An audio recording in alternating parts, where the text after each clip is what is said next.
Jesucristo siga siendo glorificado. Amén. Aleluya.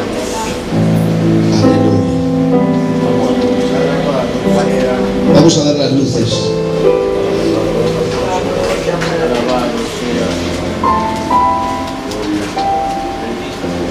Aleluya.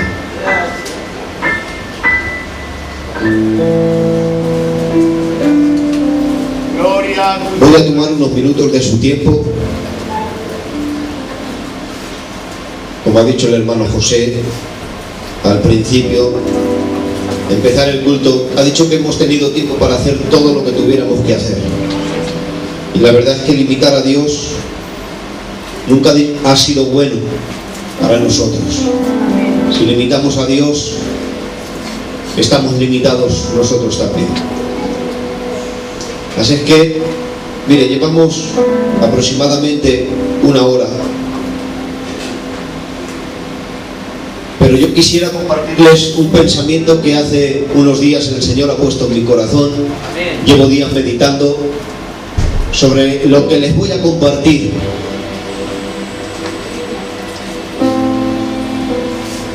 Y va en base a la pregunta que les voy a hacer. ¿Quién es Cristo para nosotros? Voy a leerles el Evangelio según Mateo, capítulo 16 y verso 13.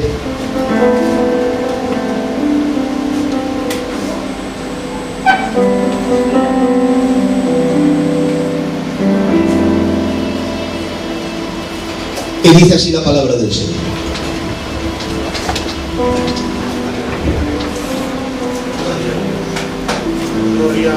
Viniendo Jesús a la región de Cesarea de Filipo, preguntó a sus discípulos diciendo: ¿quién dicen los hombres que es el Hijo del Hombre?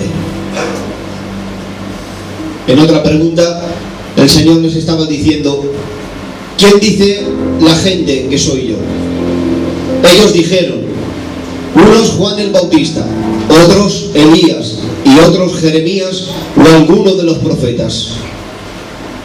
Él les dijo: ¿y vosotros? ¿Quién decís que soy yo? Amén a la palabra del Señor. Amén. Tomen asiento.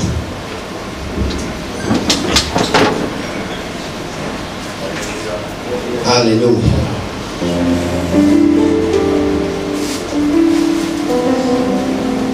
Miren,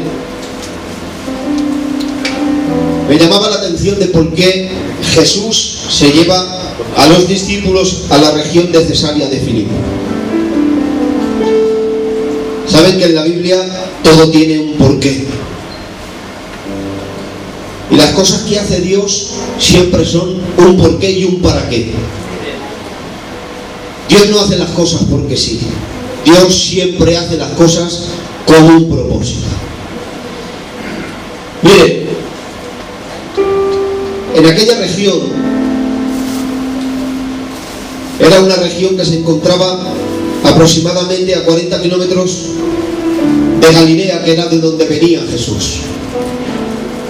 En dirección al norte era aproximadamente entre 35 y 40 kilómetros que les hizo recorrer para alejarse de Galilea, para dejarse de aquella región y adentrarse en la región de Cesarea de Filipo. Miren, esa región de Cesarea de Filipo era una región gentil, estaba fuera del dominio de aquella región de Galilea. Era una región aparentemente tranquila, donde Jesús le quedaba aproximadamente unos 6 meses de su ministerio terrenal. Quería llevarse a los discípulos a una región tranquila. Sabía Jesús que le quedaba poco tiempo para llegar a la cruz. Sabía Jesús que su tiempo para ser sacrificado se aproximaba. Y se los llevó a la región de Cesarea de Filipo. Miren, este es el lugar de la región de Cesarea de Filipo. Dice la historia, cuenta la historia, que allí en aquel lugar se levantaron aproximadamente 14 templos para adorar a Dios sirio que se llamaba Baal. En aquella región era una región idólatra. No solamente se levantaron 14 templos para adorar al dios sirio que se llamaba Baal, sino que cuenta la historia que también en lo alto de una colina que se veía desde lejos antes de llegar a aquella región, dice que había una caverna. Y cuenta la historia que en aquella caverna había nacido el dios griego que se llamaba Pan, que era el dios de la naturaleza. ¿Saben lo que significa Pan? Pan significa todo. Para los habitantes de aquella región, el dios Pan era el que estaba representando todo. Es decir, no necesitamos a ningún dios más. Lo tenemos todo con ese dios Pan. Cuenta la historia que en aquella caverna, en el fundamento, era donde nacía uno de los dos caudales del río Jordán. Pero no solamente había los 14 templos, no solamente estaba la caverna donde había nacido aquel dios Pan, sino que también el rey Herodes había levantado un templo de mármol blanco para que todo aquel que se acercaba a aquella región veía desde lejos que se había levantado un templo lleno de majestuosidad, lleno de pomposidad. Aquel gran templo que llamaba la atención a los habitantes que se acercaban a aquel lugar. Era una región llena de idolatría. Aquel templo que había levantado el rey Herodes lo hacía en honor y dedicado al César. Cuenta la historia que todas las leyendas griegas habían nacido de aquella región de Cesarea de Filipo. Y ese es el escenario donde Jesús se lleva a sus discípulos. Un carpintero galileo, sin dinero, sin hogar, sin templos. Unos cuantos hombres que lo buscaban para adorarle, porque lo veneraban. Y otros, muchos, lo buscaban para apresarlo porque decían que eran un hereje. Unos tenían un concepto de Jesús equivocado y otros tenían un concepto acertado de la persona de Cristo. Y Jesús los lleva a aquel lugar. Ese es el panorama que tenían los discípulos. Los lleva a aquel lugar para hacerles entender y para hacerles comprender de lo que muchos están equivocados. Incluso se ha predicado, hermanos, Iglesia del Señor, se ha predicado de que cuando Jesús hizo esta pregunta era porque tenía una crisis de identidad.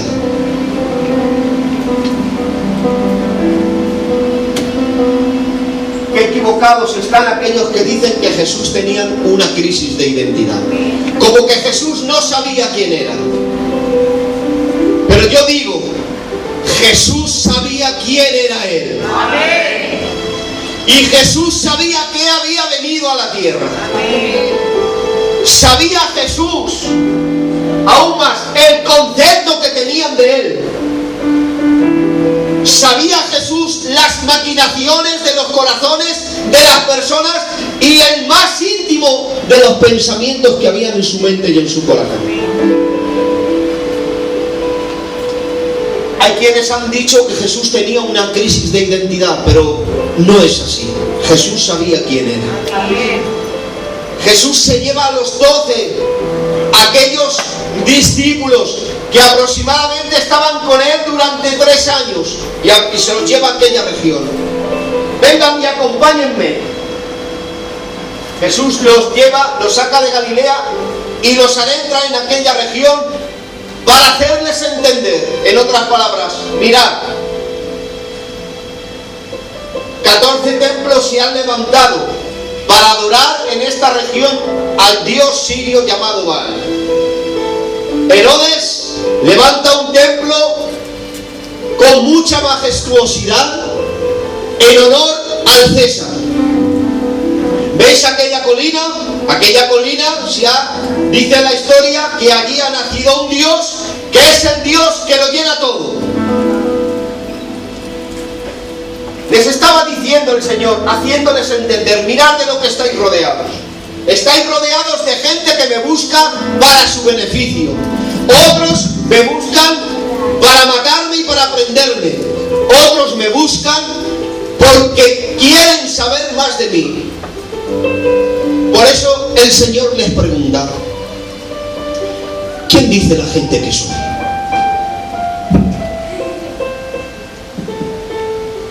Los discípulos le dicen, unos dicen que eres Juan el Bautista, otros dicen que eres Elías, y otros dicen que eres Jeremías o alguno de los profetas.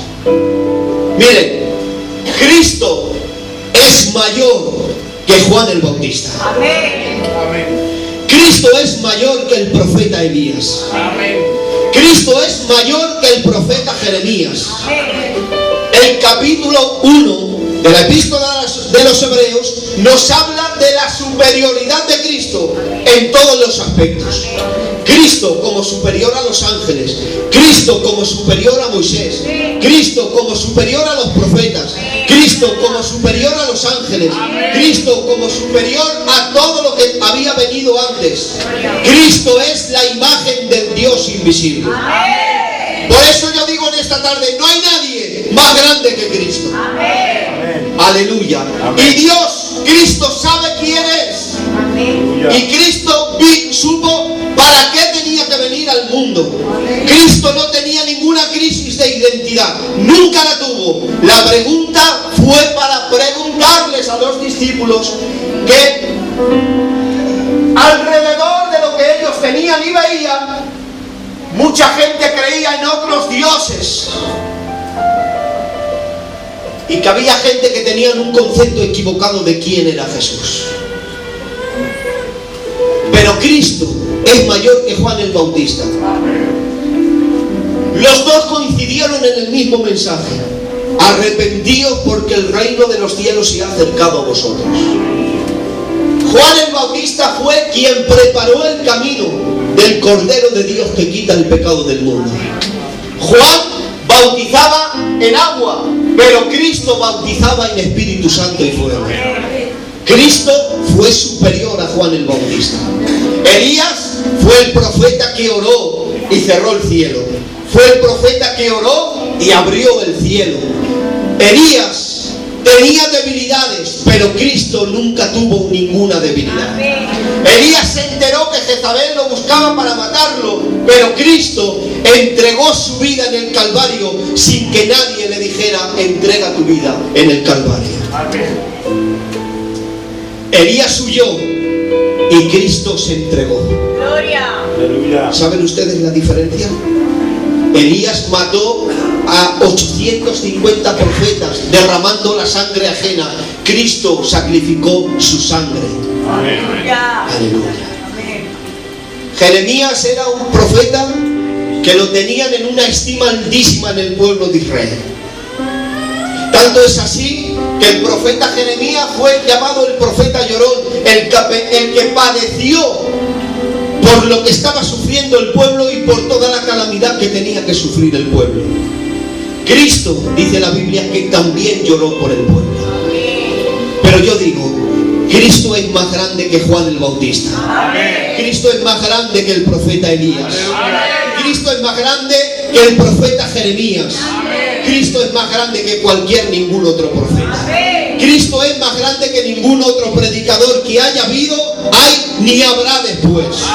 No hay nadie que pueda compararse a la persona de Jesucristo. Por eso yo les pregunto, vengan conmigo y acompáñenme.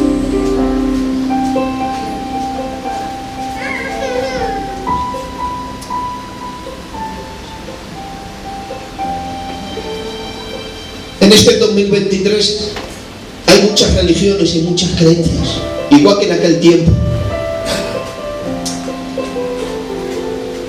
Imagínense que nos encontramos a solas con el Señor. Imagínense que hoy ha bajado el Señor por esas escaleras y tenemos el honor de que nos predique el Señor.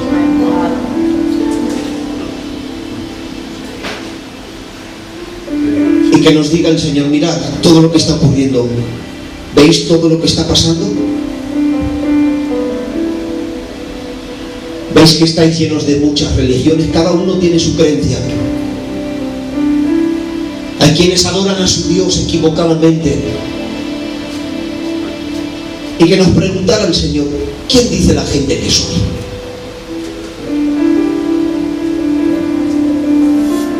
Un hombre bueno que sacrificó su vida, un profeta más, y que nos preguntara a nosotros: ¿y vosotros? ¿Quién decís que soy yo? Esa pregunta es personal para cada uno de nosotros. Imagínense que yo no les estoy predicando en esta tarde y es el Señor el que nos pregunta: ¿quién soy yo para ti? Aleluya. Gloria a Dios. ¿Qué represento yo para tu vida?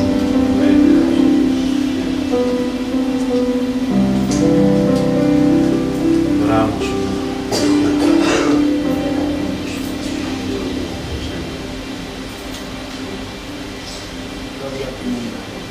¿Quién es Cristo para ti?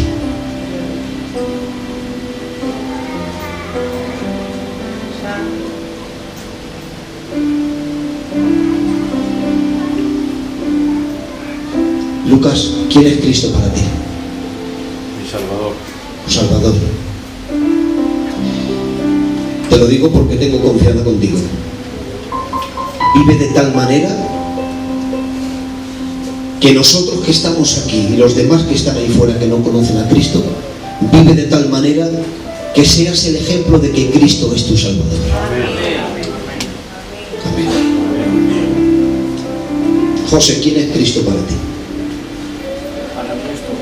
Todo. Te digo lo mismo que le he dicho a Lucas. Vive de tal manera que los que estamos aquí, que conocemos a Cristo, y los que no lo conocen, veamos en tu persona que Cristo es todo para ti. Esa pregunta nos hace el Señor en esta tarde, Iglesia del Señor. ¿Quién es Cristo para ti? ¿Quién soy yo para ti? Dice el Señor. ¿Quién soy? ¿Qué creen? ¿Que Cristo tiene problemas de identidad? ¿Que Cristo no sabe quién es?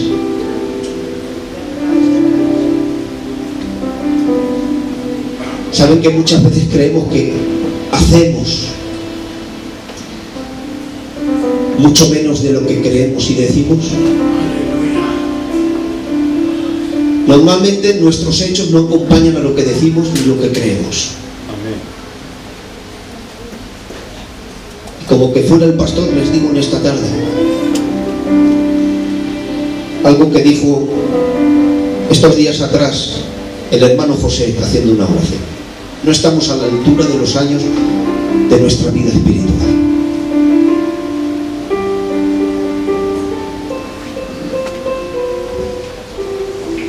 Esta pregunta es personal para todos. Para mí el primero: Cristo me está diciendo en esta tarde quién soy yo para ti. El rato del culto, eso represento yo para ti. Alguien a quien tú vienes con una lista de peticiones para que se te cumplan, y si no se te cumplen como tú quieres, tomas represalias conmigo, dice el Señor. ¿Quién soy yo para ti? ¿Qué represento yo en tu persona, en tu vida, en tu casa, en tus negocios, en tu ministerio? Me dice el Señor. ¿Quién represento yo para ti? ¿Una alabanza que cantas 4 días a la semana? ¿Qué represento yo para ti? ¿Un buen mensaje de un gran predicador? Yo soy mucho más que eso, dice el Señor. Cristo es mucho más que una alabanza. Cristo es mucho más que un mensaje. Cristo es mucho más que una lista de peticiones de un ser superior a quien yo oro y tengo muchas peticiones que Dios me tiene que cumplir. Cristo es mucho más que eso. Saben que teníamos un problema y mayor. Ese es el mayor problema que teníamos. No había salvación para el hombre. Y Cristo vino a traer la solución. Ese es el mayor problema que teníamos. Cristo lo ha solucionado. Cristo es mucho más que una profecía. Aleluya. Cristo es mucho más de lo que nosotros imaginamos. Aleluya. Cierren sus ojos. Y en base a la predicación que les he compartido en esta tarde,